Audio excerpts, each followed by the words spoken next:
Good evening, everyone. Thank you so much for coming tonight. We are very happy to welcome you into MASAMI solo exhibition here at Impact Hub, organized by IKO Art Discoveries.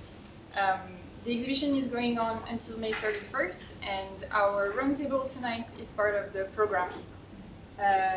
So just a quick introduction before we start. Maybe if you don't know me yet, I'm Agathe Ferrand Maeda. I'm the founder of IKO Art Discoveries and the creator of the show. I will tell you a little bit more about the agency later on.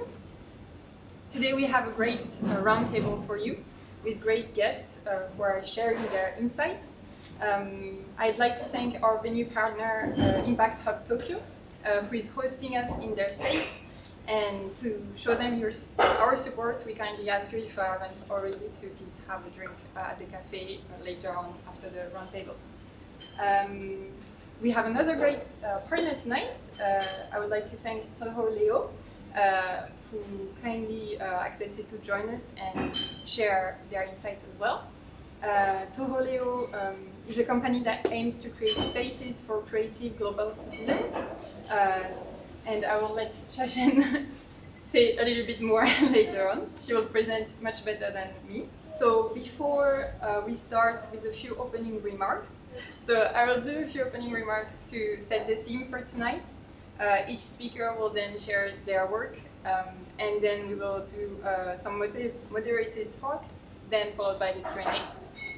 And we will gladly follow the conversation after the event on the cafe side. Here are our guest speaker tonight. So we have MASAMI, the artist of tonight's exhibition, which you might have seen already. for coming. We have Sha Chen of Toho Léo. Hi. Thank you so much. Yuko Mishio of Impact Hub Tokyo. And of course, myself of IKO Art Discoveries. So just very quickly, IKO Art Discoveries is a Tokyo-based cultural agency. So our goal is to introduce contemporary art creation here in Japan through events, programming, creating, and experiences. Our goal is really to show that contemporary art is a world which kind of sometimes might look closed, but it's actually open to everyone, and we are really happy to be your guide into that world. So nature is really the most amazing aesthetic experience that we can enjoy. But unfortunately, recently, we don't always have the time, the means, the possibility to go into nature. So how we can reconnect to nature with the tools that we have next to us, available to us. So one of those tools that we will see tonight are, for first example, design. So you may have heard about the term biophilic design. It's quite a trendy term, but just in case you haven't heard, so it's really a way to have shapes within design, within architecture, that are inspired by nature and can recreate the feeling of nature. Because now we know through data that just a nature-inspired, nature-induced experience, recreating the elements of nature, can have the same beneficial health benefits to us as going into nature. So it's a way for us, especially living in spaces like Tokyo, to kind of recreate that feeling. And we can actually do that as well with design and art. So, for example, in terms of data, we have great minds, such as this research lab in the US, who are identifying and characterizing the ways that arts engagement is actually influencing beneficially our health and our psychological well-being. So they are doing quite a lot of experiments on people with mental health issues, such as veterans who are struggling with PTSDs. And they have been doing this for quite a few decades now, I believe. And so they have the proven data that we can see the benefits. So now it's up to us to kind of be inspired by what they're doing and apply those elements into our daily lives as a form of self-care. And another great example that I like to show, which could be a little bit of an anecdote, but is actually again proven, is that in 2018 we have the Association of Doctors in Canada, the Médecins Francophones du Canada, decided to partner with museums and to provide prescriptions by doctors for their patients struggling with mental health issues, so they could go to museums funded by like social security, so for free. And right at the same time, the same year, 2018, we have Scotland who did a similar experiment, but with nature, partnering between the National Health Organization of Scotland with doctors to prescribe walks in nature and provide as well to people going into nature a leaflet of like birds they could look at while being in nature. So again, this is really interesting to look at being in 2018 in two different parts of the world and before COVID. So we could already see that the shift was towards recognizing the health benefits within the scientific community of what art and what nature, and also, like I was mentioning before, design and nature-inspired spaces can do to benefit us. And so all those great tools, how do we reach them and how can we have them around us? Well, in terms of spaces, maybe you've heard of another trendy word, third place.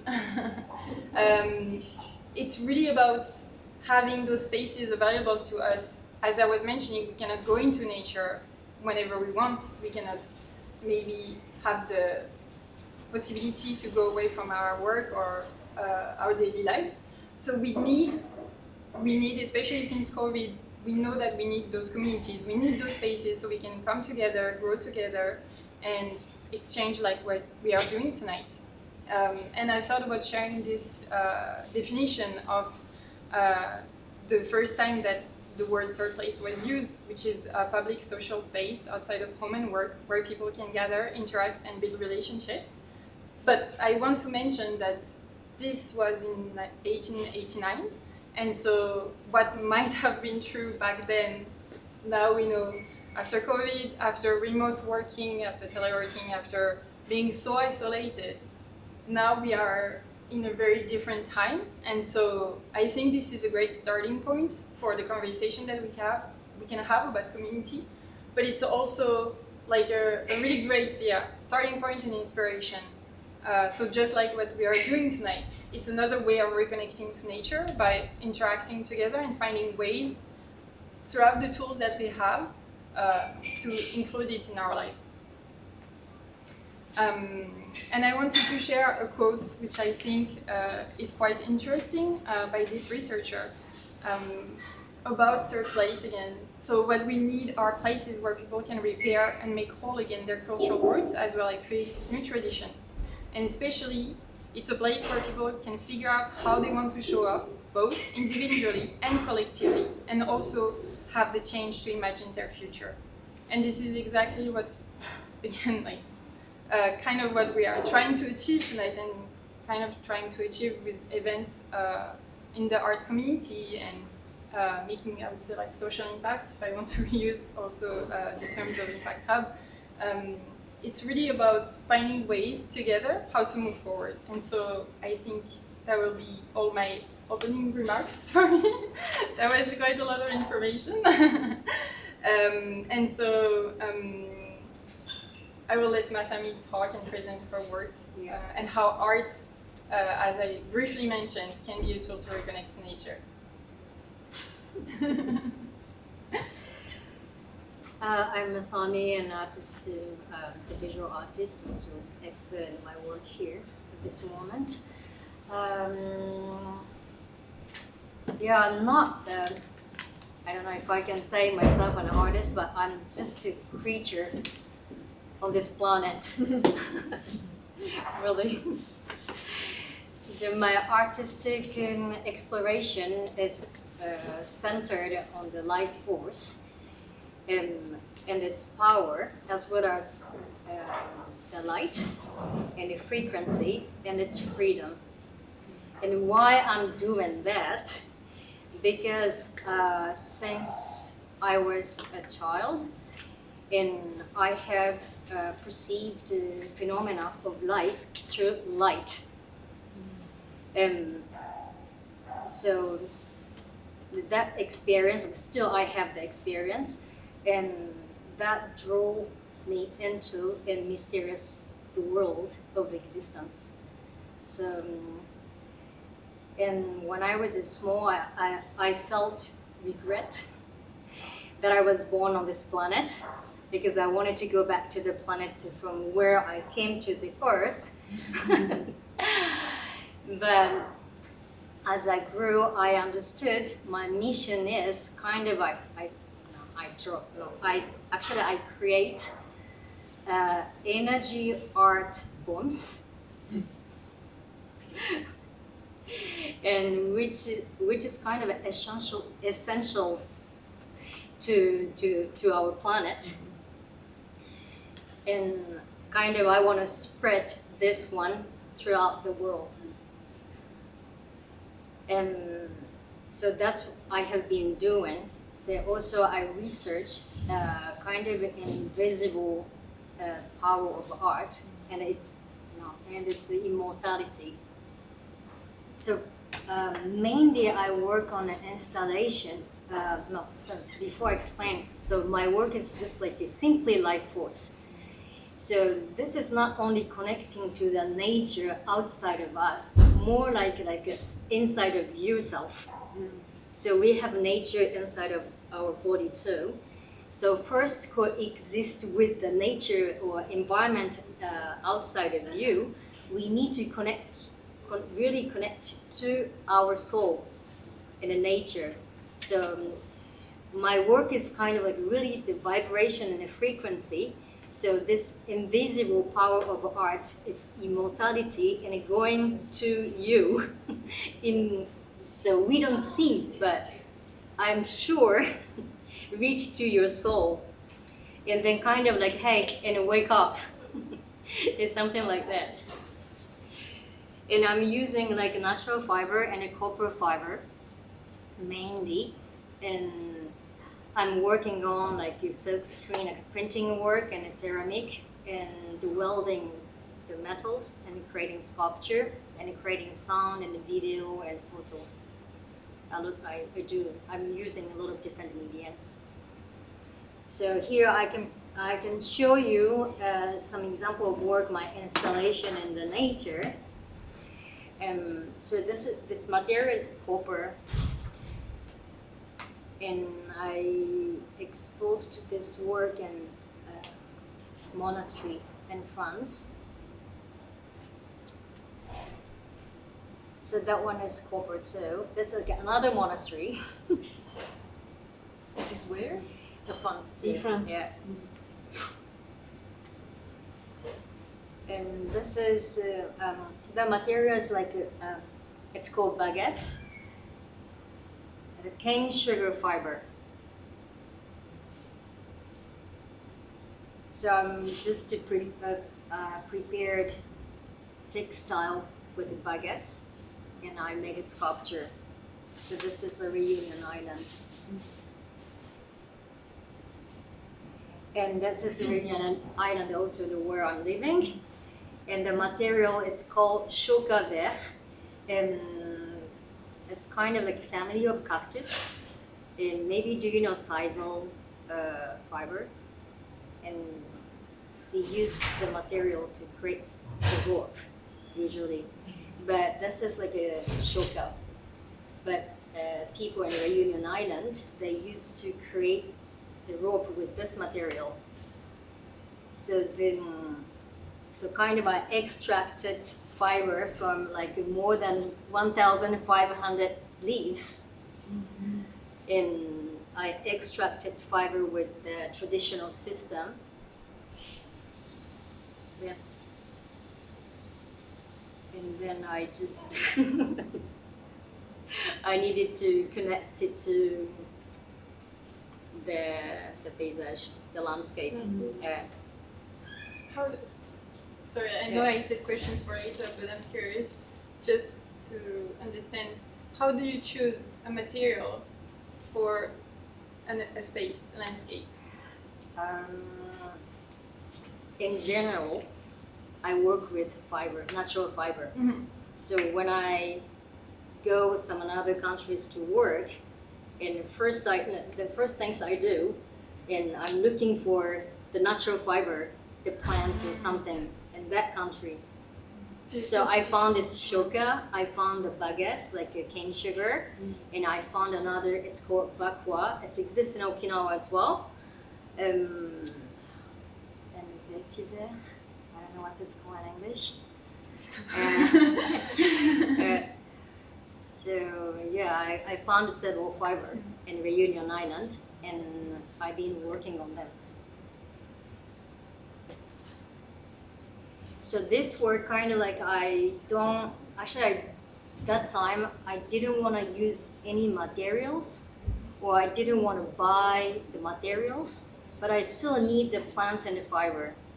Then I started to do this work, and I kind of like into the performance, and also like creating installation that place with that plant there. So this is another type of work, and like I'm fascinated by the universe and nature, and I always wanted to melt into to energy of the universe. Kind of like we all same, we have same energy. So the figure, we are different figure, but actually we all same. So me as what I really want to do, I want to melt into energy. But still I want to express between landscape and installation and me, myself. So I've been doing this kind of work since when I was a student in Japan. But recently, I found another way to express life force between a creature and not the landscape, like environment, outside the environment. It's more simple and like stronger way to express is like this. So I found just to landscape and me, but it's really small, but I'm dancing. So it's kind of like not compare. A human is really small, and landscape is big, but still, I'm express myself with the dance. So me and nature is the same. Like because we are all same.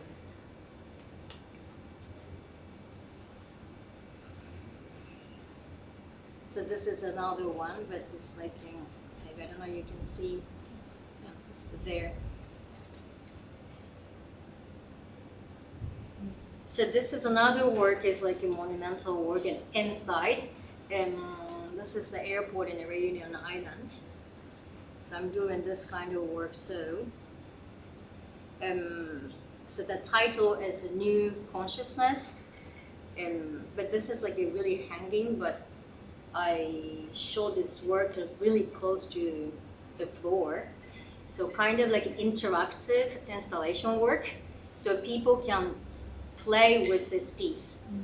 So there's so many like holes, so we can just stick up our heads or body, so we can see this work in different directions. So it means like really we realize, or we aware of different perspective of life.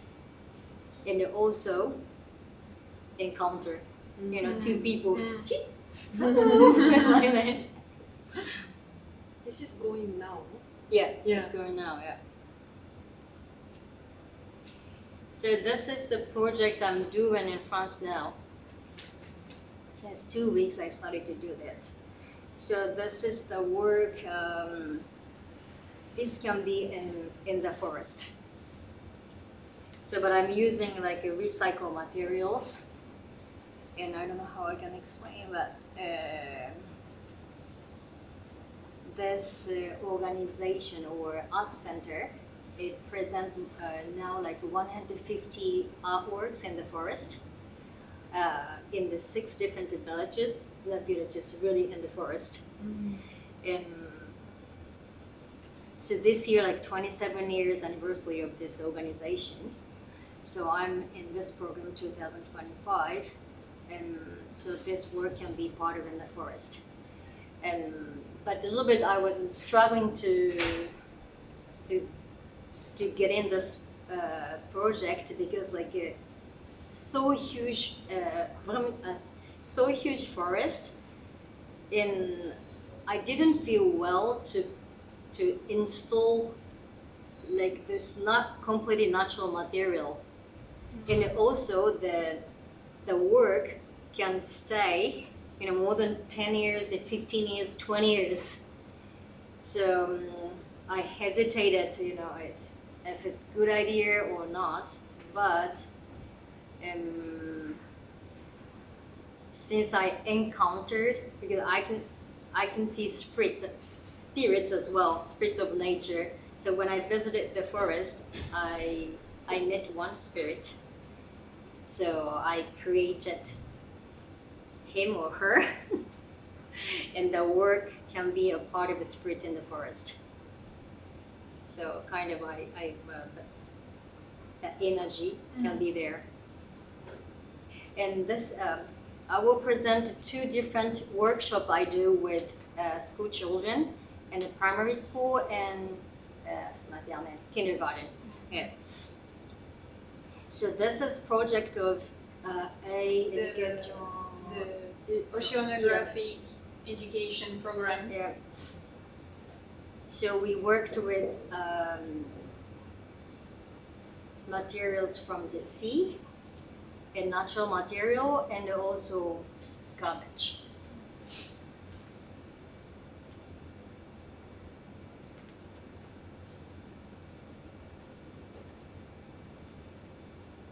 So,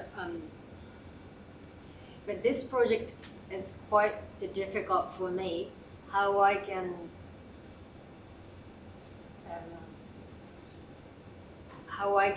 because this is like garbage, right? But we cannot throw out the garbage in the water or on the street. But still, we can create some beautiful installation with the garbage. So I was a little bit struggling to communicate with the children how I can speak or how I can exchange or, yeah. Do you know what I mean? Yeah. Different to interact with children and to interact with adults and like explain the concept of what you're trying to achieve. So this is the last photo. In another workshop with children, I think more than 300 children participated in this project. It's called like a mandala project.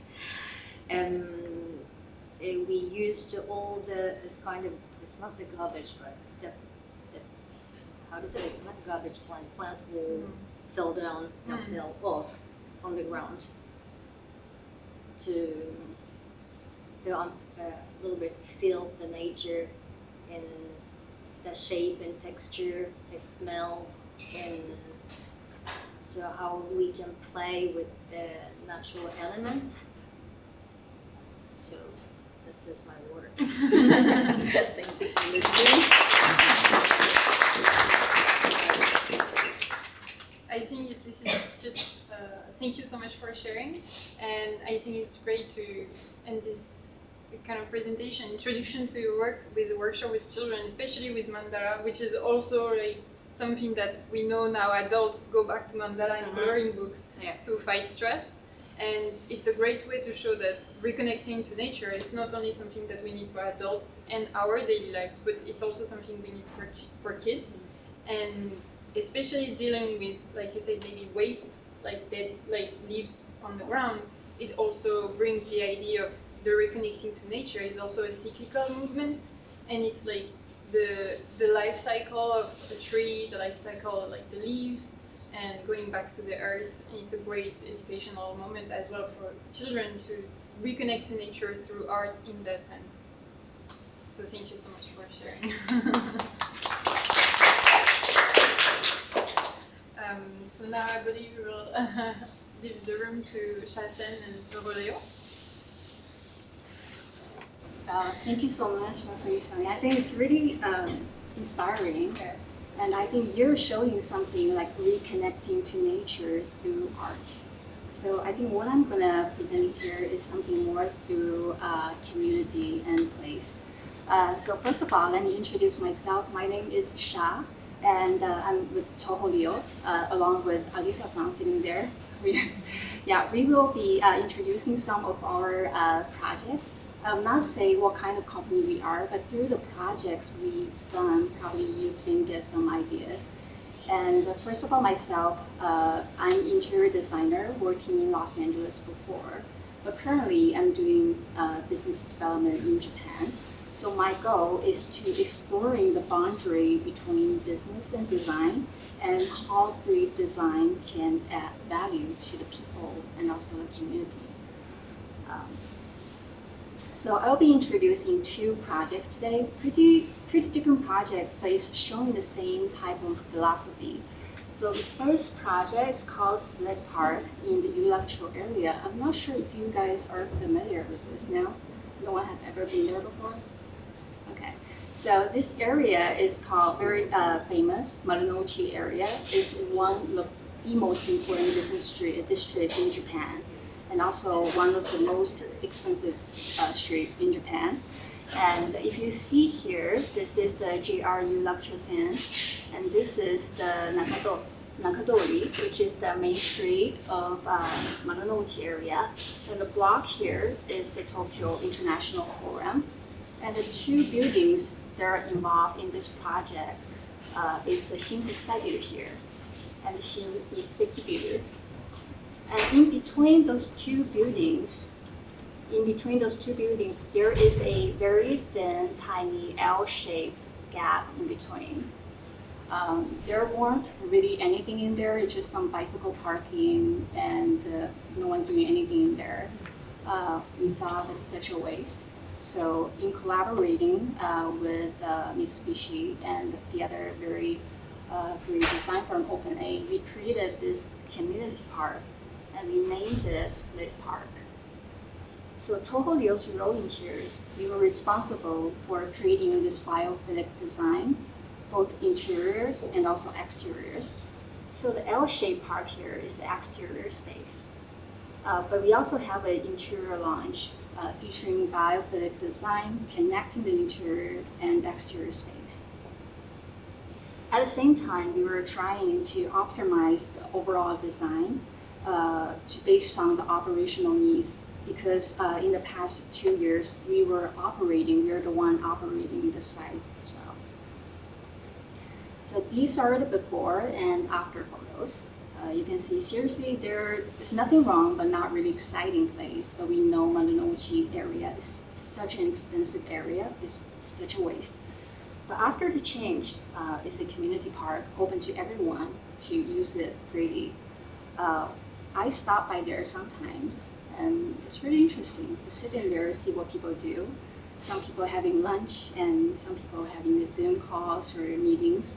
But I also see some interesting things, like people walk their dogs or do some Instagram or YouTube filming.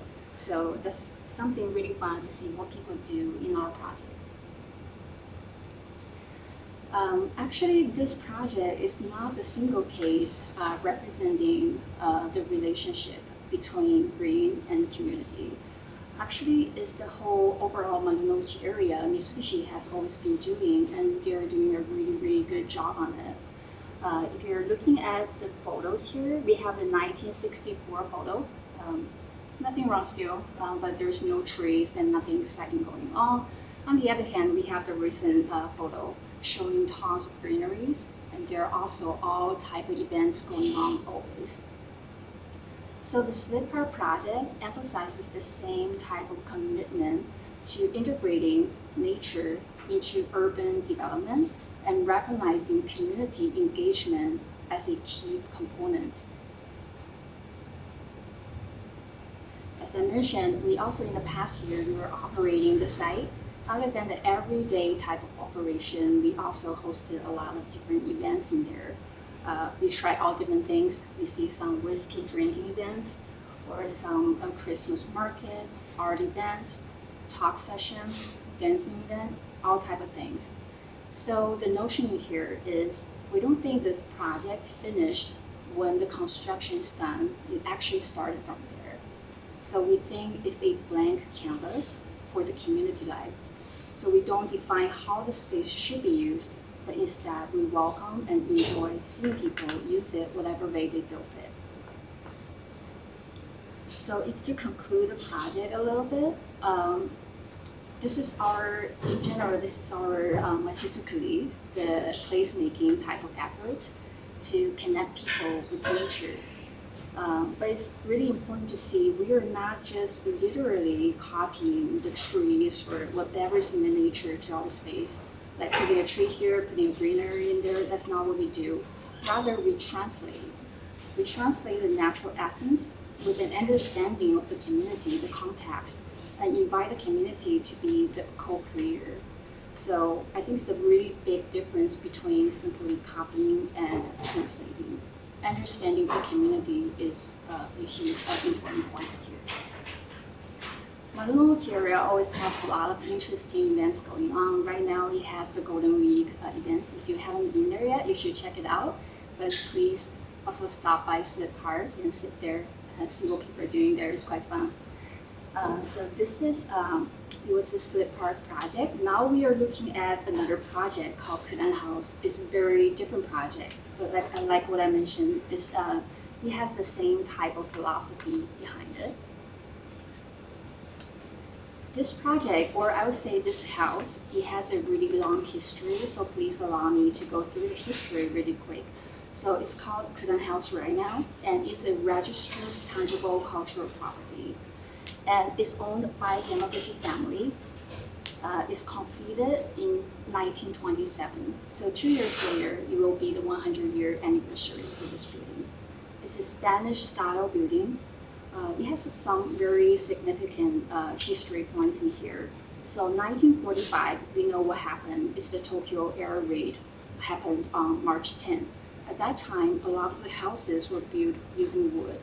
But this house is built by the father of earthquake-proof building, which is the Taichu Naito-san. He's also the architect of Tokyo Tower. So because of the structure, this house survived that historical tragic event.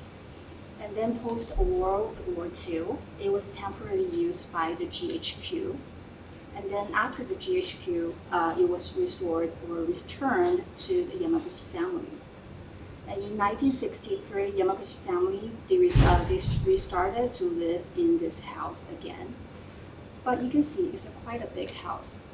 There are 3 levels above ground, and there's 1 level underneath it. It's too big for a family to actually keep maintaining it. And they love the house a lot, but they do feel some difficulty in there. That's when we got involved.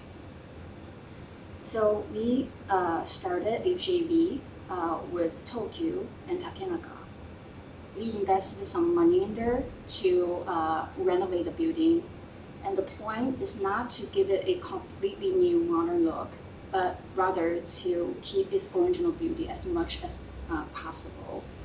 And also, after that renovation, we have a 20 years lease on our own.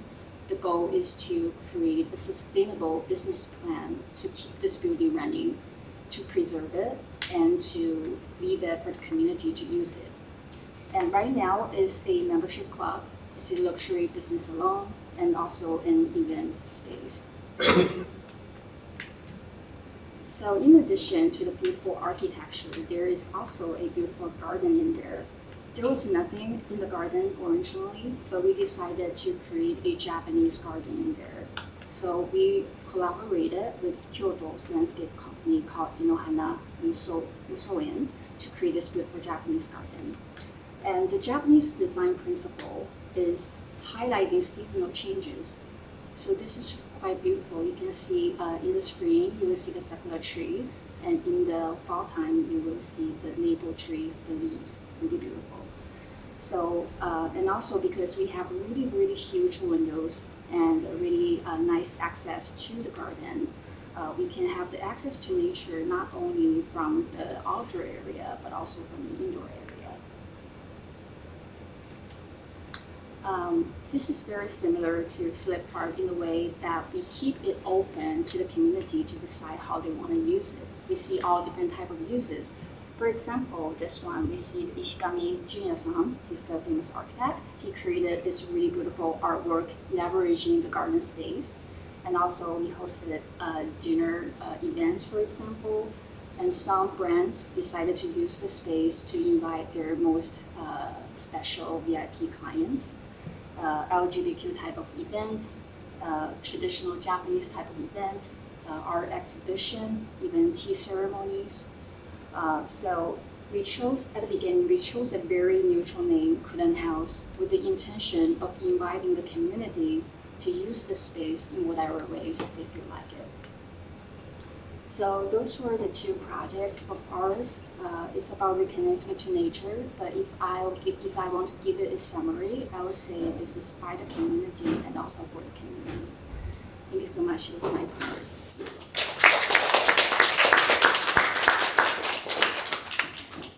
Thank you so much, Sha, for sharing this with us. And I really appreciate I feel like this is so important to show a project which is contemporary, like Sleep Park, and which is about like really urban space, buildings, and like started with a bicycle parking lot, and to show how from a heritage site you can also provide a space for the community with an outdoor space, and even like rethinking the outdoor space to provide as well an access for the community as well within this heritage site, still preserving the heritage site. So thank you so much for sharing this. Thank you. And so now we'll hear about Impact Hub Tokyo with Yuko. Thank you. Thank you. I feel like I've seen most of you in this space, so thank you for always coming to our events. And I'm Yuko Mishio from Impact Hub Tokyo. And so this space, in terms of like, since we were talking about the art community and space, this space, it used to be a printing factory, renovated into this co-working space since 2013. So we've been here already for around 12 years. Crazy. And we started from co-working space, mainly focusing on gathering social entrepreneurs and those who needed access to this kind of community and space back then, because the co-working space was still a new concept in Tokyo, and it was more normal to work in an office or from home or from the cafe. And then the concept of co-working space and coming to like have a space together and to exchange knowledges and to accelerate your business together, that became quite also trendy since around 2013. And we've been around here since then. And we've been transforming quite a lot ever since. And we continue to pursue missions in supporting entrepreneurs, freelancers, artists. But at the same time, we also want to have a collaborative space for to have a this kind of exhibition with artists and this kind of discussion event. So that's where you are at. And well, I put so much pictures, but you're here, so you can also see the space anyways. Well, about me, just briefly. So I was born in Japan, raised in Japan, but I moved to Finland to pursue my studies in international business. And since then, I was interested in entrepreneurship and supporting artists because I come from also art. My parents are artists. I'm not really artist myself. I wouldn't call artist for myself, but I always was surrounded by the environment. I would go to museums. It was normal for me to be kind of surrounded by art, and also by the entrepreneurs. So it led me into this field of basically running the space and to create community. And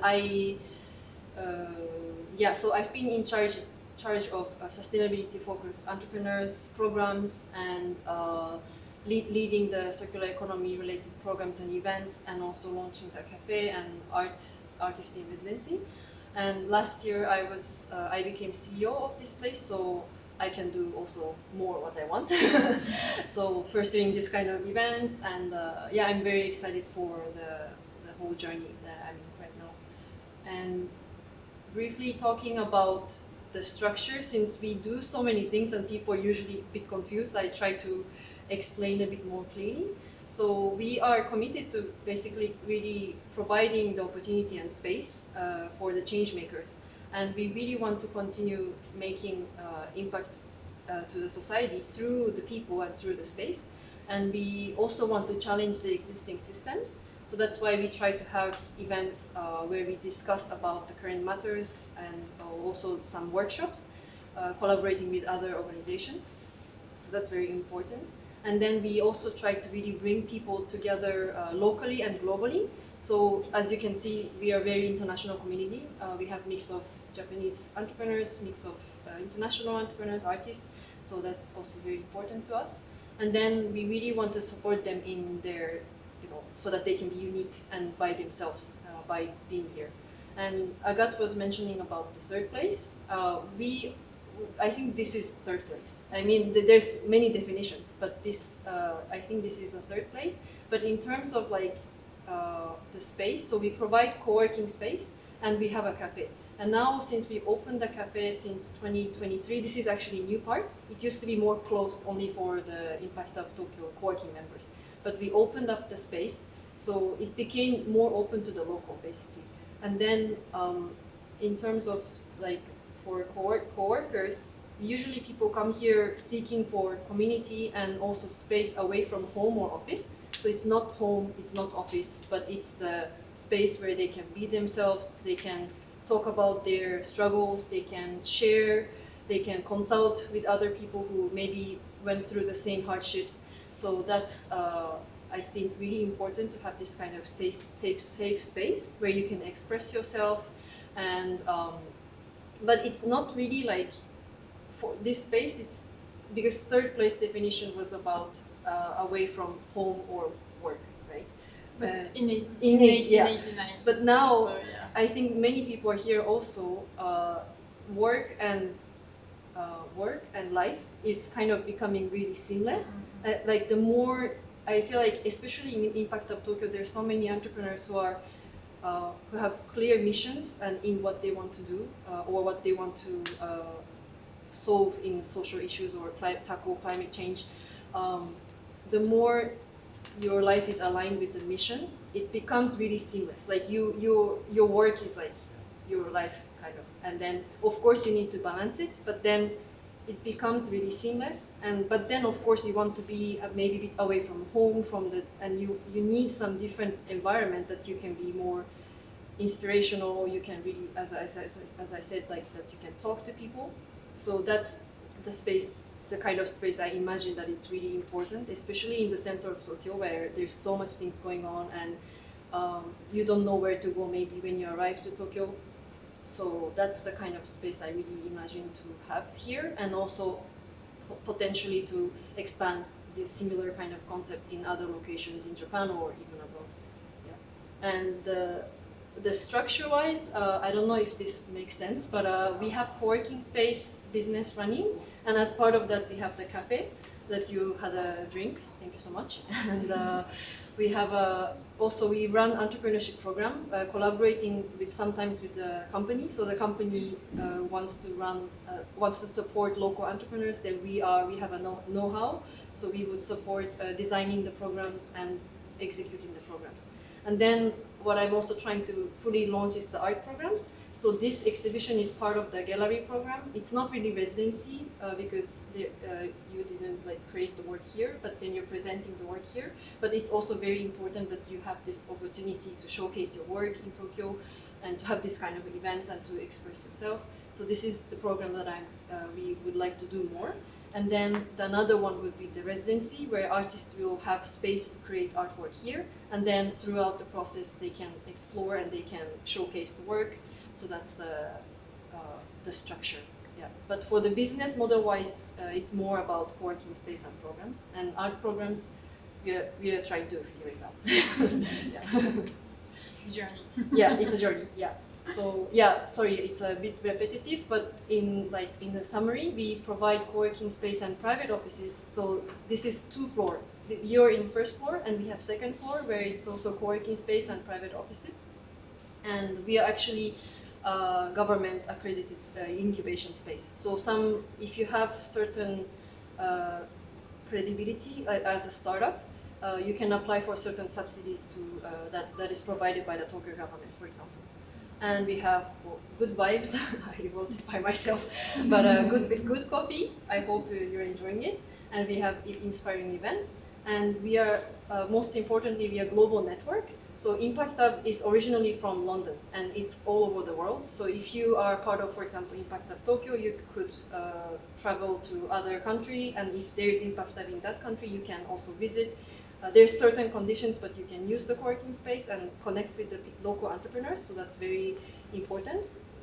And as I said, we have business consultancy service in deep knowledge of social impact, innovation, and entrepreneurship. And we've been running the circular economy entrepreneurship program for 5 years. And also we have been organizing circular economy themed market events. It's been like 3 years, and I will also talk more about it because I need to promote the event.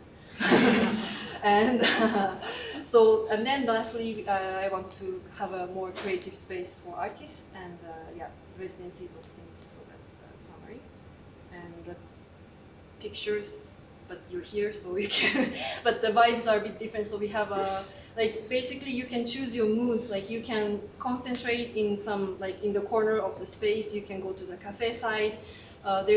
It's really huge space, so you can really choose and then choose your moods and be wherever you want. And you can participate in events and so this is a cafe. We have Instagram, and we provide lots of different workshops, usually collaborating with other organizations, other NPO or voluntary groups. And we are really, really grateful for these collaborations, and that's really connecting different communities and different type of people, and that brings more diversity basically to this space. And we have good food as well. And this is the responsible marché that I wanted to talk about. It's the circular economy themed program at events, and we gather vendors who are usually very small business or just started their business, and inviting them to participating in this market as a vendor. And usually this is about really reconsidering about how you consume in the city. And we try to have themes. So usually in May we do circularity edition, where we have clothes swap and repair cafes and all kinds of activities. And then in Christmas we do Christmas market, and it's about finding sustainable gifts and zero waste gifts.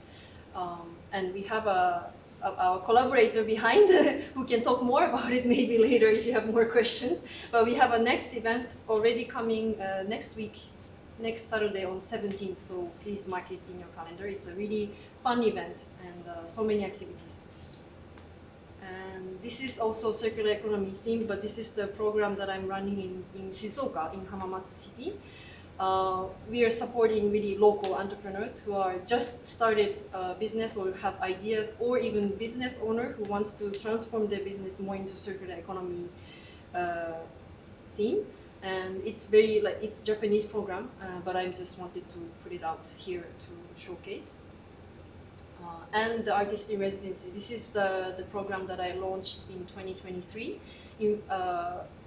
And unfortunately, I couldn't continue the same type of program after that because it's been so much and it's a lot of work, and I don't want to do a program that doesn't that would puts pressure on artists. So I'm waiting a bit for the timing. But meanwhile, I'm really grateful for this kind of gallery program. But this was really about supporting artists in their really journey of to open up the process and to really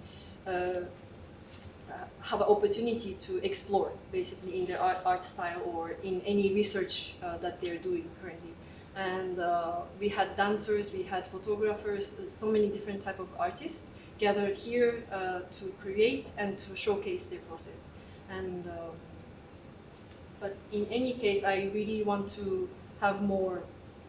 This is the picture. I went to Taiwan last summer, and to connect really the global network of artists in residencies. And I'm also, this is not really as Hub Tokyo, but anyway as Hub Tokyo, I'm trying to voluntarily support this to reconnect this artist in residency network and really think about how we can collaborate and how we can bring the knowledge together to really have more opportunities for artists to join artist in residency. And some people still don't know about artist in residency, so that's the kind of events that I'm trying to participate. And through this, actually, I met someone from artist in residency in Fukushima, and they were looking for space in Tokyo to showcase their artist exhibition. So we collaborated and we had an exhibition here and the talk events. So this is also sometimes what we can do as a space, as a venue that we can provide the space.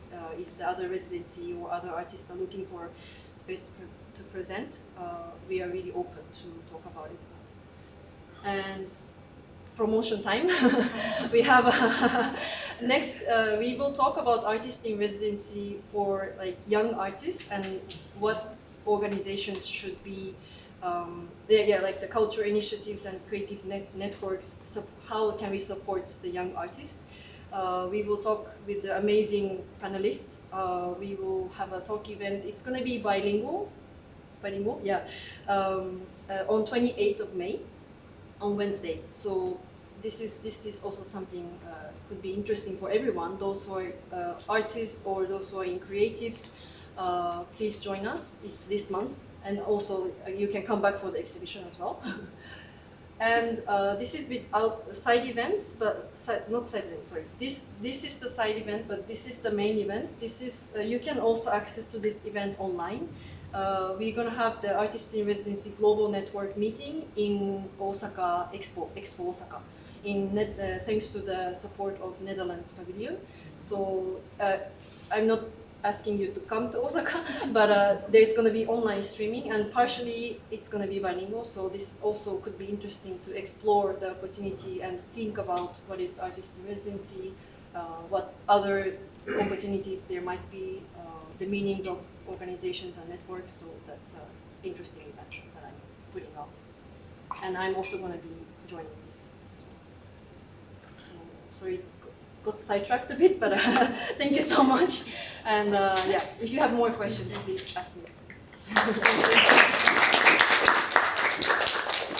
Thank you, Yuko, for sharing. And I really, you do so many things, and in fact have to make this community live and really strengthen its bonds, and talking with so many different topics. And I really think that reconnecting to nature is such an interesting take to do a marché and to showcase also circular economy, because it shows that you can reconnect to nature through the way you consume as well. It doesn't have to be, of course, it doesn't have to be just going to nature. It can be in so many different ways, and that's a different take as well, which I think is worth mentioning. So thank you for sharing. Thank you. I think we will go. We'll go through the moderation. This is fascinating, and I'm so grateful to have you three here, so we can have those three different aspects of like a community, business development, and artists, which are groups and also communities and individuals, so many different perspectives. So I would like to go back to Masami first, if you're okay to share a little bit more. You mentioned it a little bit through your work. We can see that you've been traveling so much, and you've had the possibility to talk with so many different audiences, with children, with adults, in Benin, in France, in Germany. And I would love to know, especially because you have such a wide variety of materials that you use and different scales of installations and works that you do, what are the reactions do you get from all those different audiences? And maybe could you share a few examples of reactions you got that stayed with you?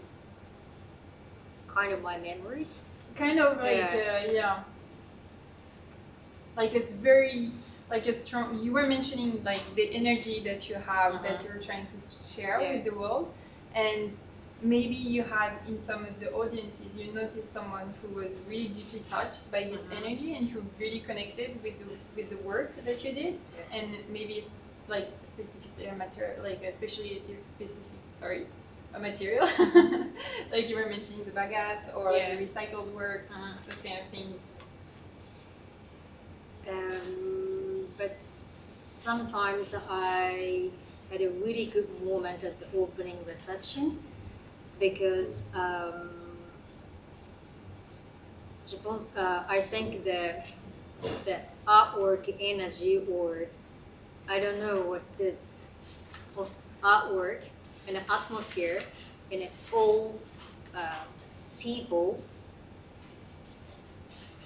communicate unconsciously, and sometimes like but for example this is my work in the natural setting in like 100 200 people together, but sometimes I really felt we all one.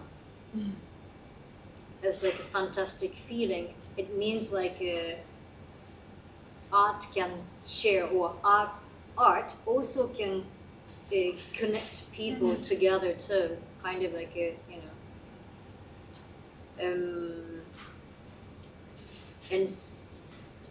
and also not sometimes, most of the time, and children's reactions are like a true answer to my creation.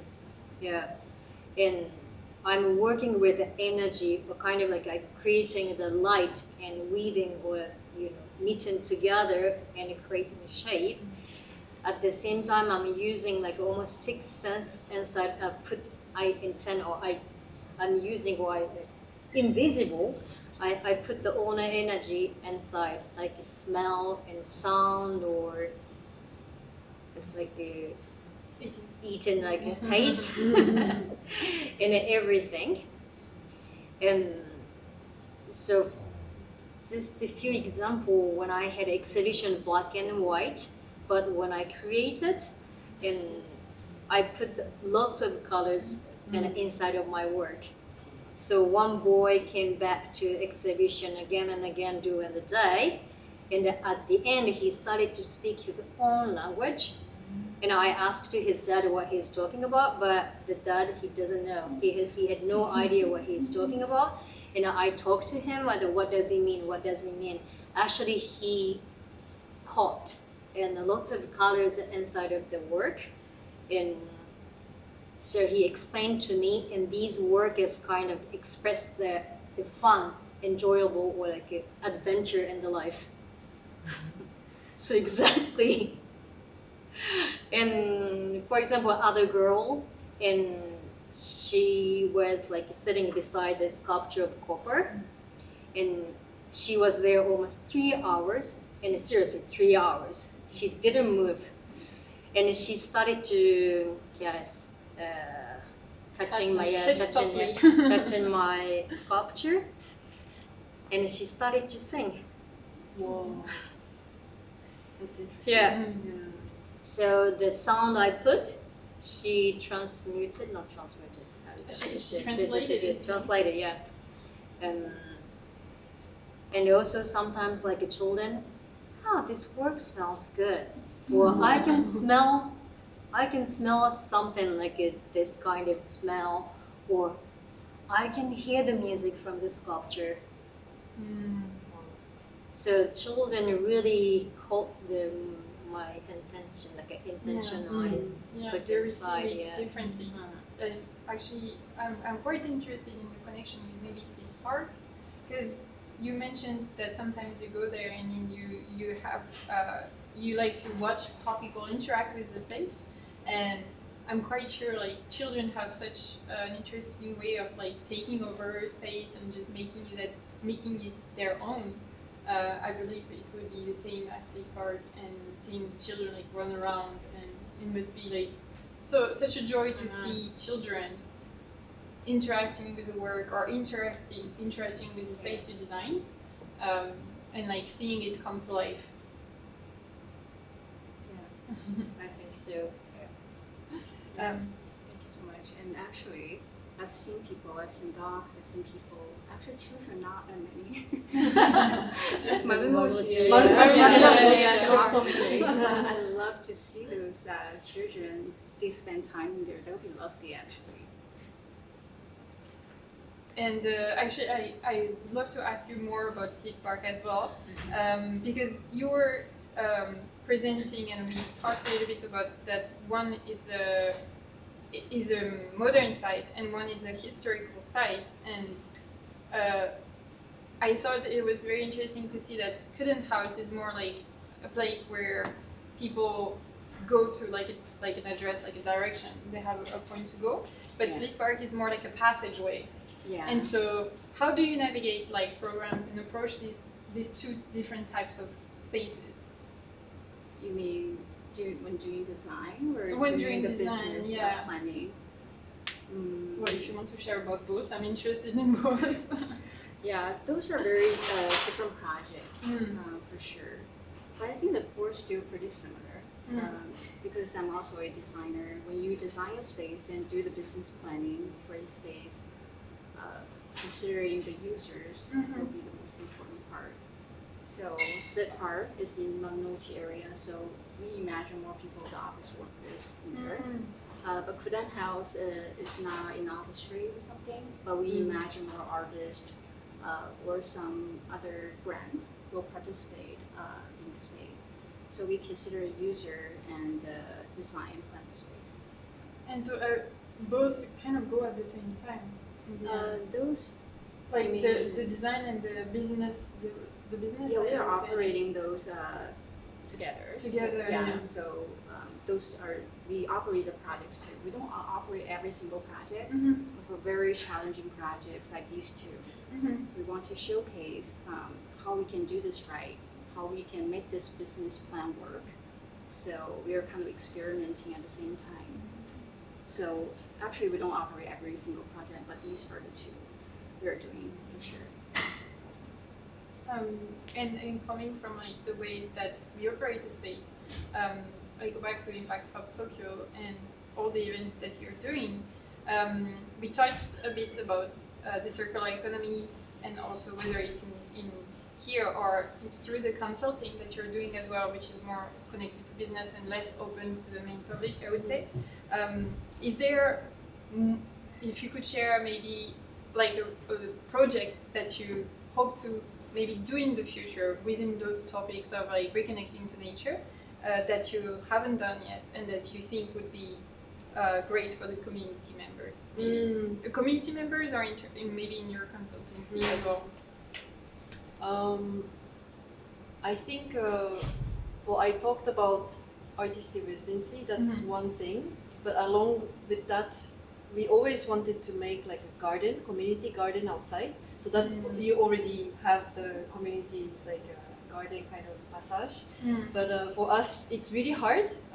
We are in such a like a residential area, and we do have parks, but then specifically this space, like it's very industrial, and then like the condition, it's not that easy to have a like nice garden. We are really not so good at taking care of plants already inside, and it would be really nice, like once we had a small project, try to do composting and gardening outside, and it was really nice. Like it was the time when we had we didn't have artist in residency, but we had some artist creators, and we planted like tulips, like you mentioned about it. And I think if we had the idea of doing community garden, because having that would also really connect the neighborhood even more, because the cafe, you need to first come inside and you need to buy something, but then that can be maybe not for everyone, but then having community garden outside, we can do much more, and like without really having this boundary of like the wall. And that's one thing that actually really like blocks me, that you need to come inside to have access to this. And sometimes people are a bit scared, or like not sure if they can enter. We try to be like open and hey, you know, and then have the glass door and everything. But still, like for those who don't know the space, it's really hard to understand what's going on inside. So having garden would be, and to create that together, because we don't have capacity or knowledge. So it would be really great to have like a collaborative community garden with maybe company or artists, like a gardener, those who really know about compost. Like that's something that I really want, like from my heart. But in terms of like art and space, I was also curious to ask. Is it okay? Yeah, please go ahead. Because we do this kind of like art event, hoping that it would inspire both artists and the user of the space, and it really transforms the space a lot during this exhibition, and it really the mood changes completely. And after it's when this is away, you won't see when this is away, but it's really different, and it really feels sad actually. And that's why I want to do this more often, if we can do it. But how would you see like a space? You know, for example, like airport, like you have the exhibition at the airport, and how I think you saw already like people interacting with your art, but how about like the space itself? Do you feel it changed a lot? Like, of course, people changed, and then how the space affected a lot. For example, like I'm curious about how the workers are interacting. Are they annoyed or are they like? Yeah, that's what I want to know. What they feel. Yeah. And what, maybe they don't realize. Maybe, you know, they're Yeah. because they're concentrating on their work. Yeah. Maybe. Depends on.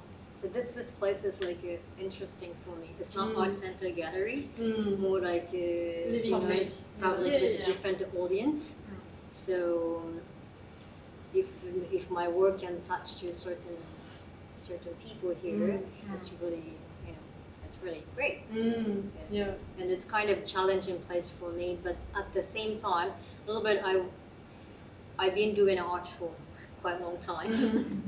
Honestly, I'm really tired of being in the art world. It's just really, the contemporary art Like a group box. and like a Small art space. world, small. Yeah. And this is still the big art world, but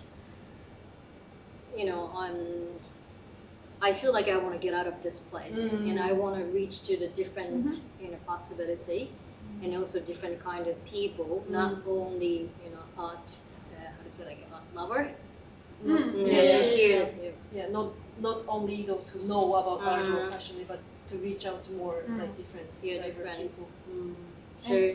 But here, but sometimes maybe artwork disturb maybe workers here.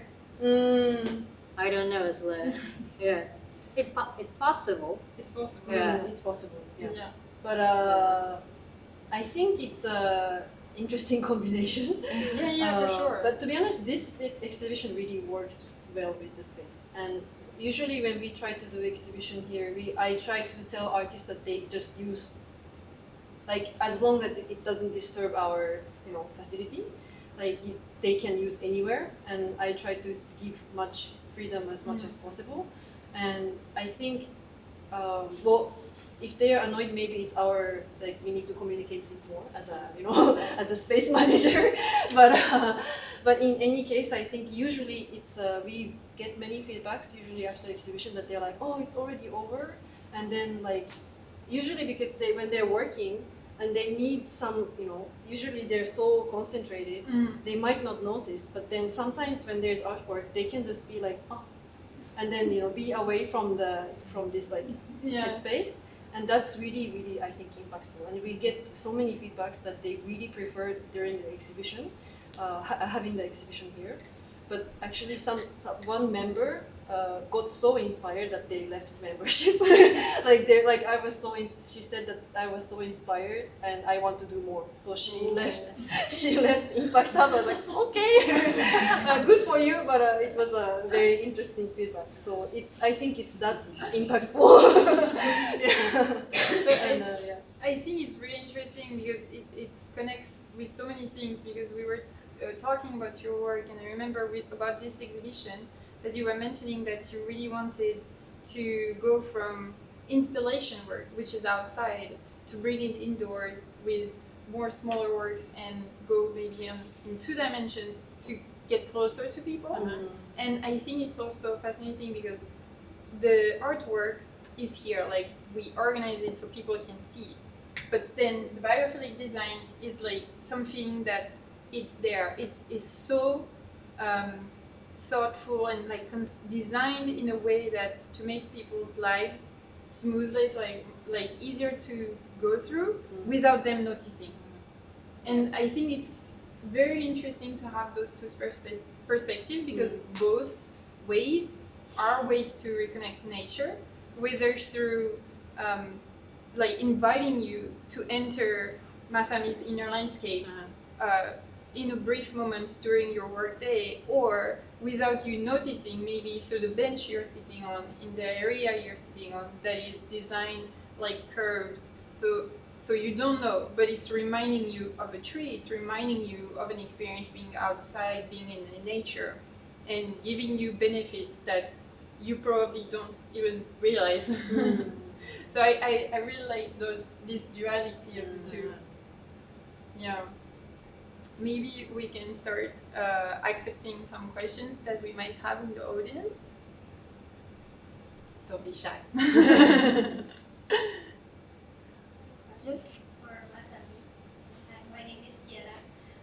It's very interesting to see your work. And my question is quite simple, but then it could be maybe a long answer. I just want to know the process of how, when you decide to, because you've been doing it in many different places and in certain places of nature. I just want to know, for example, you see a space in nature that, okay, so this space is for this certain type of work, artwork. Like, what's the process? Most of the time, except the project I'm doing now in France, and usually I receive the plan, but this is not the inspiration. I don't like the word inspiration. The modern inspiration, I receive the plan like a blueprint from somewhere. So usually I don't draw in just everything in my head, but just material, question of material. I like fiber. So that's why I'm always using natural fiber or copper fiber. Yeah. Do we have another question? Have you ever, have you ever had something and received it and then lost it? Receiving and lost. Everything you received, you create?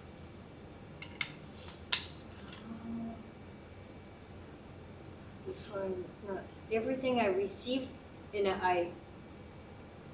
if I create everything. Like from the inspiration you get, does every inspiration or like energy or things you see, do you transform it into work every time? No, not every time.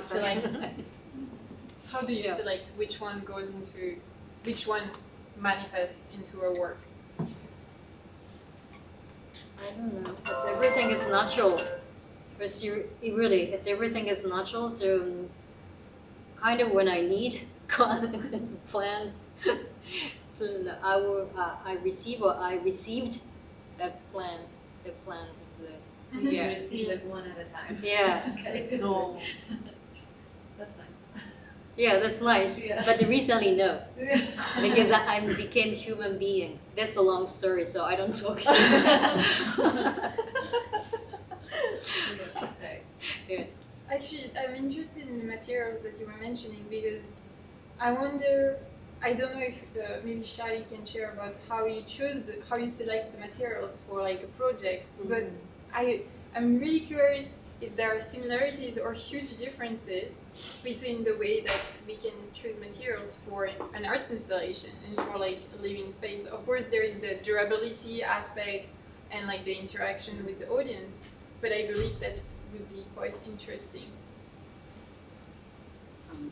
it's a great question because I'm an interior designer and people hear that and say, "Wow, you're an artist." I'm not an artist, so there is a huge difference, right? And when interior designers or designers choose material, price, right? and functionality, and of course a lot of things like texture matter, but definitely not the same as an artist like you, how you choose material, I guess, right? Do you feel the difference or something? There may be a different, different. But maybe in a way you choose the material like really user based, like also, I mean of course like operation price, but then you consider like what material is most kind of compatible for the design you need to achieve for the users you're seeing. Right, and sometimes, for example, we want to create something more natural, using some natural elements, natural shapes, natural type of feel. Those are possible, and also we want to be more sustainable. So recycled materials, for example. Yeah. So definitely. I think the inspiration is coming and the outcome is a bit different, but then in terms of like how you're considering, you know, this into the plan, I think it's part of the artwork, I guess. And like in a way, like also this space, like we try to have like old furnitures or secondhand things as much as possible, because having completely new furnitures, new things really doesn't work in terms of what we want to achieve in communications and community. So I think we all think in a bit of different way, but then trying to achieve like human interactions and like, connections. I think actually it's very interesting that you said that it's price and functionality, because even though like we still have the values, I don't know if you agree to share. I'm asking, but still, please share if you don't know. But there is also this aspect when we talk about producing an artwork, and a lot of people like don't know about this because it's not really information which is provided to the public. But the production of an artwork, there is so much going on in terms of like choosing the materials, sourcing the materials, sourcing like is it available where we have the exhibition? Do we have to make it travel to the exhibition? How is it going to be received in the exhibition? Or even just is it available?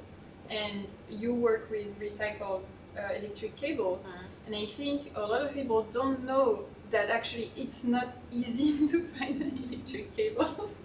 We went through this, we went through this, and so especially when you travel and you do many exhibitions in different environments, it's quite difficult to then arrive in a new space where you have like you haven't done it yet, so you don't know where you can source it. But also, you were mentioning to me that in France now the recycled cables are getting more expensive than new cables. The recycled material.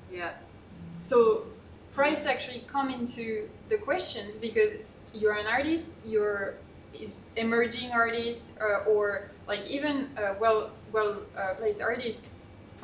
The production cost, comes into the equation of making an artwork. And if you can't, even if your values you want to use recycled, if you can't actually buy the recycled materials, then there is a misalignment with your values. So it just creates a loop, which is of like how can I say, a contradiction, which is quite interesting, I think. But especially electric cable, there's the copper inside. Maybe that's why still we have to buy. And I don't know about the recycled materials. It's free or not, or maybe like the water bottle. Maybe we can correct that. I believe that it goes into another topic because I think quite many people now know the term greenwashing, and unfortunately we see more and more companies using like very specific sourcing very specific recycled materials into their design, like to use it as a marketing way. But that's maybe a topic for another discussion. Do we have another question? One question for MASAMI. I guess as an artist, usually you feel your surrounding to plus your idea to create the artwork. but any of them that you express your negative feeling, like based on any kind of like certain I events understand, around you Yeah, or around the world, Mhm. and it's a lot of anger, Mhm. and then you into the work. So at the end, it's like, this is my anger bomb. Not like all the time, it's the nature, it's peaceful, it's beautiful, Mhm. but actually express something more That's on the negative side. Yeah, it's a really interesting question because when I create the installation work, it's there nothing to do with me. It's really these separate things. For example, these work here, but for me, it's nothing difference between negative and positive. It's all same. It's so same energy. But when I paint and when I do like printing work, and I can project myself more. But when I do installation work, actually I don't kind of like somebody uses my body to create this. So doing the creation, actually I don't feel anything. So really I concentrating on just creating, and now a little bit I'm getting old, I need to sleep, I need to eat while I'm creating. But before, and seriously, I didn't need to sleep. I didn't need to eat. And at the end of the creation, after hang the work or to set up the work, and me myself, okay, something like this. Interesting. So that's why I don't draw everything in my head. I'm just creating it. Somebody uses my body. So this is like a really energy artwork bombs. Intuitively. It's really, What do you mean somebody use your body? What is somebody? I don't know. The So- energy around you? What? You mean the energy around you? Yeah, maybe or something. Or the And client. somebody or some force, and it uses my body. So every time I finish my installation, it's not my installation actually. It's like somebody's work, and I translate in words. So I'm writing, singing, or it's like a poem, but for me it's the song. So I wrote something. Yeah. So it's really food. That's why I wanna drop these sculptures everywhere in the world. Still wow. Boom, essential to our soul. Yeah.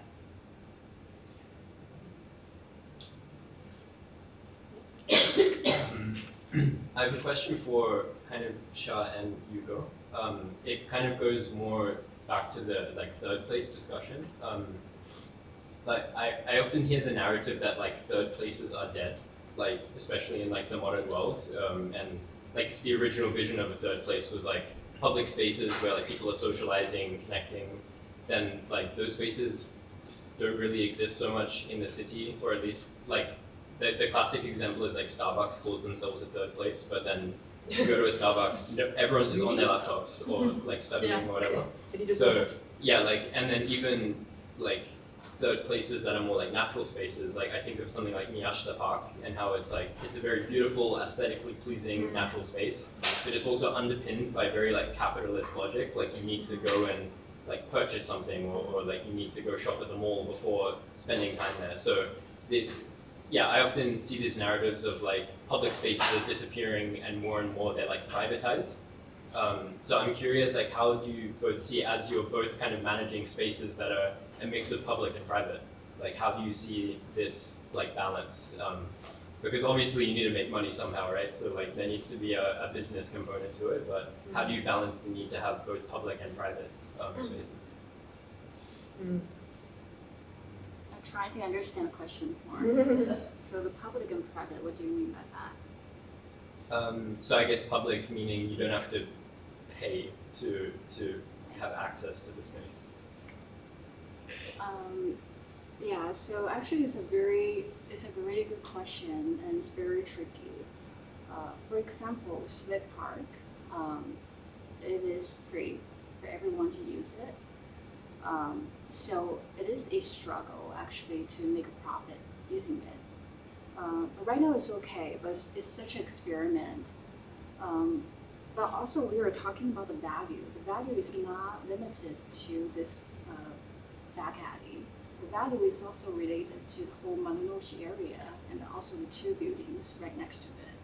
So the occupancy change of the two buildings, the value change of the general area, that's something you couldn't really see from the park alone. And Kuden House, on the other hand, we are trying to do something creative. So it's a historic building. We can't have so many people in there. It will destroy the structure, everything with it. So what we're trying to do is to make it very, very special. We are not open it to the public. You can only see it during very special events. It's just so special that people are willing to pay more and to go there to experience something totally different. So I think it depends on the business model and also to see something, not a project alone, but the whole area around it. I think that's my answer. Yeah, I think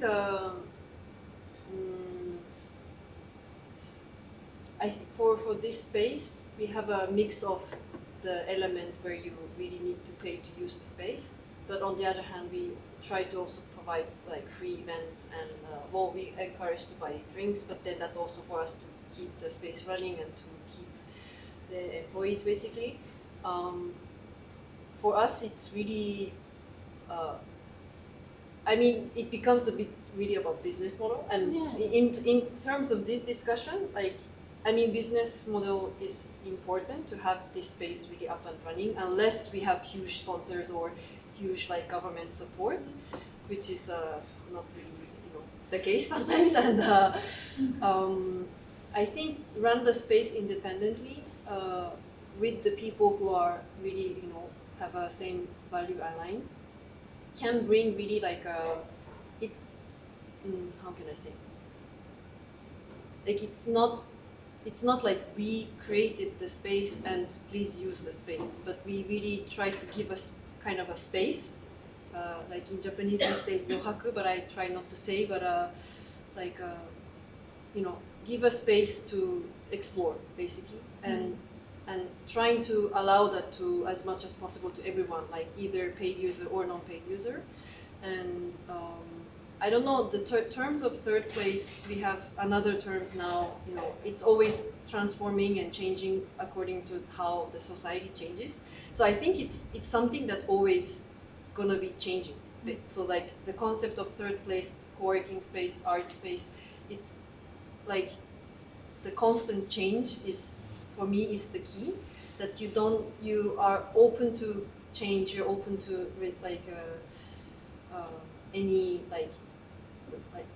you're resilient to change basically. That's allows you to really always have interesting space for everyone, either private or public, and that's kind of how I think. Yeah, because if the space, so that basically the space us or even with the artist, we always need to be ready for change and to transform and not be scared about it. And I think that's the key to really have the space running for a long time. And maybe sometimes, in terms of change, we might have to relocate, but then as long as we have strong values, strong mission and vision, I think it doesn't have to be here even. So it can be transformed. And then in the new space, you might create another third place or whatever space. And that's maybe important. If I can add just one thing, is that also there is an aspect, because I had the same reflections coming to Japan from France, where we have so much third spaces, which are which are free, and so much content which is free, but it's in France, it's not actually free. It's free to the main public, but our taxes pay for it, so it's not free. The value is just hidden, like social security. The cost is there, but we're not paying directly for it, we're paying through taxes. And so that was really like, I had to go through this mindset shift when I arrived in Japan, and I realized, oh, like, especially talking about the arts, and I believe like so many other current matter, is that there is a very, very limited public funding, and so it forces us to find new ways to still work, to still provide a space, to still provide like a community, even if it must have this financial element of like, it has to be a sustainable business model, it has to have this financial aspect. It's just that here it's actually visible, and in other countries it might be hidden to the public. And it also brings this whole other topic of like the cultural differences, and that's also the reason why it's so important to have international spaces and international people like coming together and interacting and sharing. Oh, actually, I didn't know that it's in my house, like in my house, my home, in my culture, it's not like this. Share with me, how is it in yours? And to really reconsider our judgment, our first judgment of like, oh, it's so different, like I don't like it, but being like, oh, actually it's different, let me understand why, and how can I still join and enjoy even though it's different. Just a thought. Thank you so much for your question. Maybe we have time for one final question. Do we have a last one? People can ask individually later. Yeah, Okay, of course, yeah. Well, thank you so much for joining us tonight, and it was such a very interesting conversation with you, and from adapting to a place and translating the needs and really designing it for the audience and the users through biophilic design, to going through art, which is such a universal language. You mentioned dancing, which is again like the universality of it, and translating it as well, but different ways through visual art, and to community using it as a tool to bring those topics to others, and helping us have exchange about it and find maybe solutions together, or at least move forward, like you were saying, and being open towards evolution. So thank you everyone for joining. If you're interested, these are some of the research that I went through preparing for the talk. I didn't mention Andrew Berman, but for me it's like such a known name, which he was like one of the person who made very known the benefits of sunlight viewing. He has like this whole miracle morning routine of like watching the sunlight. Some people have a lot of critics about him, but I think it's always interesting to have multiple sources and like cross-reference all the topics. Thank you so much for attending. The exhibition of MASAMI is on view until May 31st. If you are free this weekend on Sunday, we have 2 guided tours available, which are kids-friendly. We have one in English and one in French as well, so I encourage you to check out our website for all of the programs. And yeah, you can get on our newsletter at IKO Art Discoveries. We share tips on where to see art in Japan and maybe elsewhere, wherever we can find great information about contemporary creation. And of course, I encourage you to also follow us on Instagram for daily tips and info, and support the arts. Thank you so much. I invite you to go to the next phase.